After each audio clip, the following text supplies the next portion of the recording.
खींच वारदात सामने आई जहां भाईदूज से पहले दो भाइयों ने 12 साल बाद अपनी बहन की हत्या का बदला लिया। दोनों भाइयों ने अपनी बहन की हत्या के आरोपी रमेश की कुल्हाड़ी से काटकर हत्या कर दी। पुलिस ने हत्या के दोनों आरोपियों को गिरफ्तार कर सलाखों के पीछे पहुंचा दिया।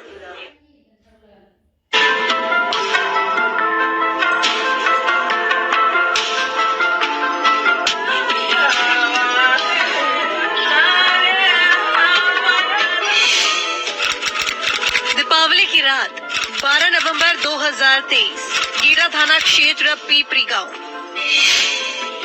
दिवाली की रात को पीपरी गांव में गांव के कोटेदार शंभू चौहान के 35 वर्षीय बेटे उमेश की कुल्हाड़ी से काटकर निर्मम हत्या कर दी गई। कत्ल की इस वारदात से पूरा गांव दहशत में आ गया। दिल दहला देने वाली कत्ल की इस वारदात की सूचना पर पुलिस मौके पर पहुंची, लेकिन वहां ना तो लाश मिली और ना ही कातिल। सिर्फ जमीन पर बिखरा हुआ खून कत्ल की वारदात की तस्दीक दे रहा था। जिसके बाद पुलिस ने इस मर्डर की गुत्थी को सुलझाने के लिए अपनी तफ्तीश शुरू की। जिसके बाद पुलिस को पता चला कि ये मामला रक्त रंजिश का है। उमेश का कत्ल 12 साल पुरानी दुश्मनी में हुआ है। मृतक के परिजनों की तहरीर पर गांव के ही दो युवक सिकंदर और उपेंद्र को पुलिस ने हिरासत में लिया और जब पुलिस ने दोनों से पूछताछ की तो इस कत्ल की जो वजह सामने आई उसे जानकर पुलिस वाले भी हैरान हो गए। दीपावली की रात हर तरफ पटाखे बज रहे थे। ठीक उसी समय उमेश हत्याकांड गीडा थाना क्षेत्र के पिपरी गांव में हुआ, जिसे लेकर पूरे इलाके में कोहराम का माहौल मच गया। 12 साल पहले साल 2011 12 साल पहले जिस उमेश नाम के शख्स का कत्ल हुआ है, उसका प्रेम प्रसंग उपेंद्र की बहन से चल रहा था, जिस पर उपेंद्र ने आपत्ति जताई थी। जिसके बाद उमेश ने उपेंद्र और उसकी बहन पर पेट्रोल छिड़ककर आग के हवाले कर दिया था।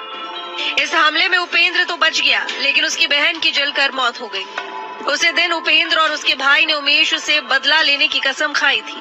पिछले 12 सालों से दोनों भाई मौके की तलाश में थे और 12 नवंबर को दिवाली की रात इन दोनों ने उमेश को कुल्हाड़ी से काटकर अपनी बहन का बदला ले लिया। हत्या के बाद दोनों भाइयों ने उमेश की लाश को राप्ती नदी में फेंक दिया, जिसकी तलाश अभी भी की जा रही है। 13 साल पुरानी दुश्मनी को लेकर गांव के ही दो युवकों ने उमेश की कुल्हाड़ी से काटकर हत्या कर दी। हत्या के बाद बाइक पर उसके शव को रखकर पहाड़गाड़ा से राप्ती नदी में फेंक दिया गया। इस तरह से भाईदूज के मौके पर दो भाइयों ने 12 साल पहले हुई अपनी बहन की हत्या का बदला बहन के कातिल की हत्या करके लिया।